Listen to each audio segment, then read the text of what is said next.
Hi everyone, I am Chris Martinson and it is Friday, April 7th, 2017. And by the time you're watching this, the Row conference is underway. 50 to 70, we don't know, individuals, and myself and Becca and Adam will be at Row. And we're going to be discussing a lot of things. But one of the things we're going to be discussing in depth is a topic you might be interested in that's running at our website, Peak Prosperity, right now. And it's called Prepping with a Reluctant Partner. Now, prepping simply means preparing for something. We're not talking bunkers and beans and bullets and all that stuff. Just even taking minimal, prudent precautions for a world that might be different. So these might be things like storing a little extra food or building up your capital reserves, maybe taking some cash out of the bank. Those are very simple things. There's more elaborate things people might do. Planting a garden, putting in an orchard, things like that. And what the topic of this thread is about and what we're going to discuss at Row is that for reasons that aren't entirely rational, some people take strong exception to their partners preparing like this. Sometimes it's weak exception, like, well, do that if you want, but I'm not really going to get involved. Sometimes they say, if you do that, I will divorce you and leave you. I mean, it's pretty severe, the range. And the reason they do that is not rational, I'm saying, because rational is controlling your risks. Rational is having auto insurance, not because we want to get in an accident, but because we know they happen. And so we've socially agreed it kind of makes sense if each person who's on the road knows how to drive and is insured in case something goes wrong. That makes sense. We never hope for a house to burn down, but prudent people will carry fire insurance or flood insurance if those are risks that pertain to their structure. And we do that again because that's the prudent thing to do. So we accept this sort of behavior in some areas, but not others.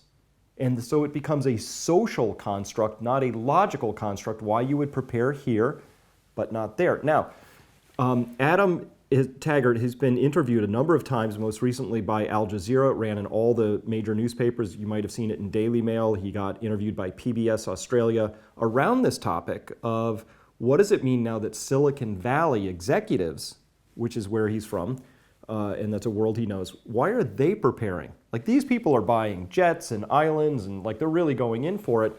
And there was something about the Trump presidency that shook their cages enough to say, oh, you know, maybe I can't rely on all of these systems in the world. Again, a very prudent line of inquiry when you stop and think about it, right? What do you know? Well, you know that anytime a snowstorm begins to approach in the southeast, the store shelves are stripped clean within minutes, if not hours, and hours, if not minutes, I mean, and they call them bread alerts down in North Carolina. If 6 inches of snow are coming, that's a 3 bread alert, meaning people run off for bread and milk. I don't know why. It's like they need gluten for the storm or something. So what do we notice in those experiences is that those store shelves get completely stripped bare in hours. And the lesson in this is that every community has 3 to 5 days worth of food in it, unless the trucks keep rolling. So that's just a reality. We all know that on some level, but some people don't want to look at that. They don't want to think about that, so they become reluctant to the idea of even going there.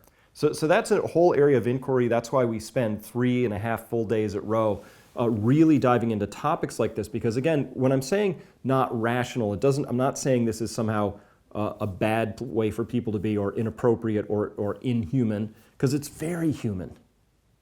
It's very human. We make decisions emotionally, not logically, most of the time. Salespeople know this, marketers knows this, Facebook uses it all the time, for or against you, depending on how you look at it. It's just the nature of the world. So it's something that really requires some unpacking and some careful thought, and that's one of the ways we bring education and learning and careful thought to what we're doing, because then we get to learn. Get to learn about ourselves, about our partners. We get to deepen our relationship to self and other through going through these sorts of exercises. So it's almost irrelevant whether or not somebody is reluctant about this or that. What's important is what you do with that information, what you can learn from that. And so that's a real life hack, if you will, to begin to figure these things out. Now, our content for this week that I'd like to direct you to is a podcast interview I did with Bradley Birkenfeld. He was the largest whistleblower awardee in U.S. history. He got $104 million from the IRS for having blown the whistle on tax cheat and evasion practices being run by UBS, the large Swiss bank. He brought that information to light. 19,000 names of U.S. tax cheats were revealed. And maybe you won't be surprised to learn this. After the Justice Department was busy investigating all of the criminality around this, take a guess as to the only person who went to jail over this was. You're right, it was Bradley Birkenfeld himself, 30 months in federal prison, charged with a variety of things. Interestingly, one of the pieces of information I got from him in this interview, so I'll just tease you, there were lots of great pieces. Here's one. Of those 19,000 names, when they were finally released by him to a Senate committee, I believe, if I have the story right, but somewhere to U.S. authorities, Hillary Clinton was then head of State Department. She flew over to Switzerland, cut a deal with the Swiss government and UBS, so that out of those 19,000 names, less than 5,000 were revealed. The other 14,000 kind of disappeared into a black hole. You will probably not be that surprised if you've been following these sorts of stories to discover that what happened next, after these 14 to 15,000 names were hidden carefully and not prosecuted or chased, was that the Clinton Foundation started to receive very large input donations from Switzerland, from UBS directly. Bill Clinton was hired for $1.52 million to become a world-leading expert and speaker for UBS immediately after that. That's the kind of stuff that keeps getting surfaced. Why do we raise it? Because you need to understand that our system is highly fraudulent and corrupt. And that's just the way it works. We don't point it out to make you angry, although it might. We point all these things out because you need to understand how the world works. Why? Not just to understand, listen, the world's always had some level of corruption in it, but because corrupt systems have a very hard time reforming themselves. We're heading in a direction where there's a clear train wreck coming. You put those two pieces together, and revealing things like we do in the Bradley Birkenfeld interview tells you, or should tell you, that we're not going to deflect this train before we get into a train wreck. Probably.